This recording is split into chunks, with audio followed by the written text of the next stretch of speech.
Hey guys, it's Megan. So I adopted 2 kittens a few weeks ago. The brown one's name is Marty, he's a boy, and the black one's name's Millie, and she's a girl. Since they've been hanging out with me a lot lately, I thought it would be fun to make a video with them. So today I'll be showing you a few easy DIYs that you can make for your cat. The first project I made was this food mat. For this project, you'll need a vinyl tablecloth and some shelf liner. I got this from Dollar Tree a few years ago, and I'm pretty sure that they still have it, or at least something similar. You'll also need a hot glue gun. Cut your tablecloth down to size.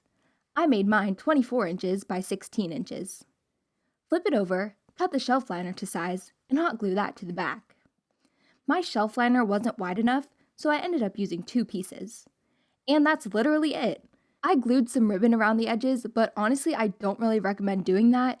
It took a while to do, and I don't think the tablecloth would have frayed really, so if you want you can do that, but it isn't really necessary.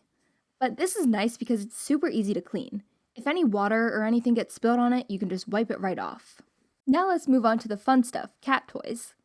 And let's be honest, cats, well at least mine, they really are not picky.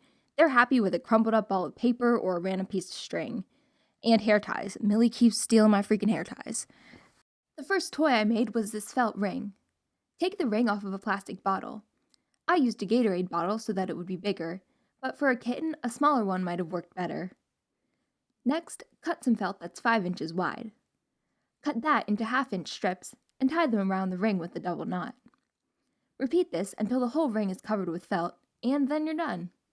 You can leave this plain, or you could tie it to the end of a string. The next toy I made them was this Fleece Pom Pom. This was inspired by the snuffle balls that people make for their dogs, and I first saw that idea in a video from SoCraftastic. For this project, you'll need a piece of fleece that's 3 inches by 12 inches, string, and scissors. Fold the fleece in half lengthwise. I pinned it to make the next step a little easier. Cut slits about every 1/2 inch or so along the open end of the fold. Unfold the fabric and roll it up like this.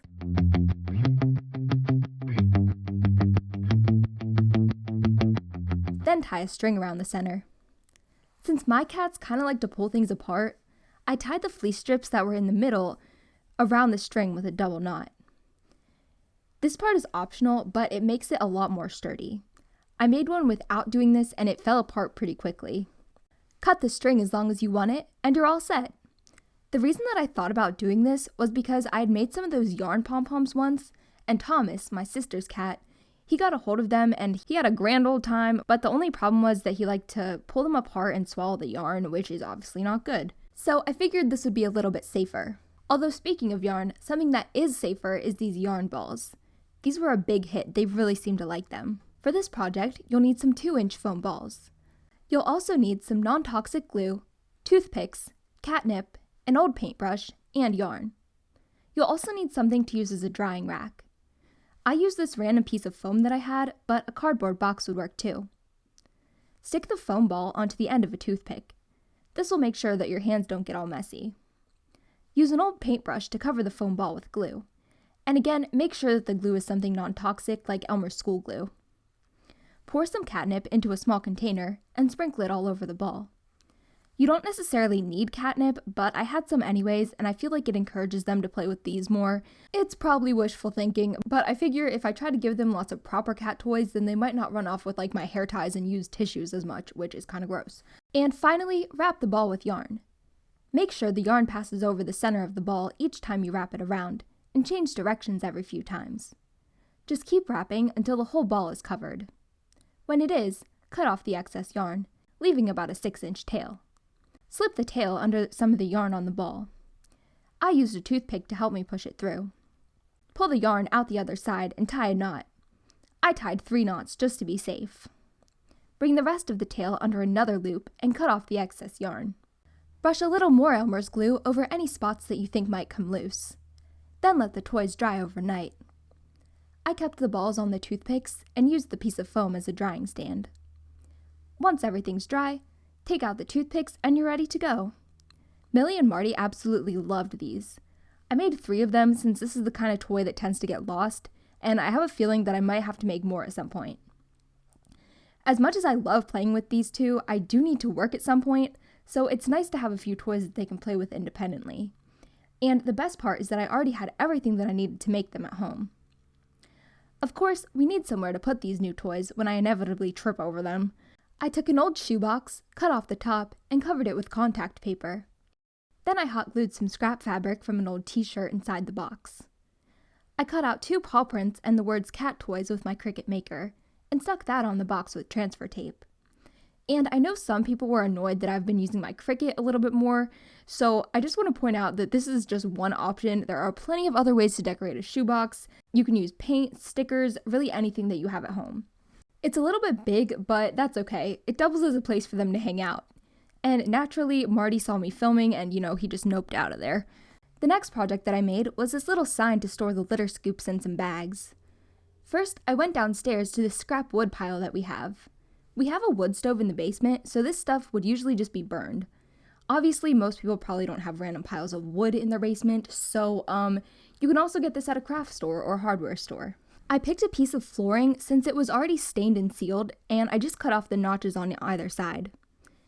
If you don't have wood, you could use cardboard, but I would cover it with contact paper or something so that it doesn't absorb the cat litter smell. I used my 3D printer to make a hook and this wall-mounted dog poop bag holder. And I know that most people don't have 3D printers, so I've linked a similar hook and a dog bag holder below. I stuck that to the wood with some E6000 glue. You can decorate this however you'd like. I used my Cricut machine to make a vinyl decal, but you could always paint on a design or leave it plain. And that's it. I don't really know where I'm going to put this yet since there are currently 4 litter boxes in my house, but I'll probably end up putting it next to the one in the laundry room. And let me tell you, cleaning 4 litter boxes every day is not the most fun thing ever. I got these double layer litter mats from Amazon and they're actually amazing. The litter goes down into these holes and then there's an opening on one side of the mat that lets you dump it back into the box so you don't have cat litter everywhere because that was an issue before. I definitely do a lot more cleaning with these 2 around, and apparently I'm allergic to cats, which I did not exactly realize. So the first couple weeks that I had them, I was coughing and sneezing like crazy, but I did a couple things to help, and I thought that I'd mention them in case, anyone ever gets kittens and then they learn that they're allergic to cats. For one thing, I've been taking a non-drowsy antihistamine every day. I think it's Allegra, and I bought a HEPA air filter to keep in my room. And the filter is supposed to help get rid of dust and allergens like pet dander. I've been trying to keep the places that they hang out the most, like my bedroom, extra clean by vacuuming and washing my bedding at least weekly. And I've also been wiping the cats down every day with a baby wipe to help control the dander. And it is not their favorite activity, but that's the price you pay if you want to sleep on my head. But anyways, the combination of all those things seems to be working. So thank you guys so much for watching. I hope you enjoyed this video. If you did, make sure to give it a thumbs up and subscribe for more videos just like this one. My merch, my website, and all my social media will be linked down below. I love you guys so much, and I will see you guys later. Bye!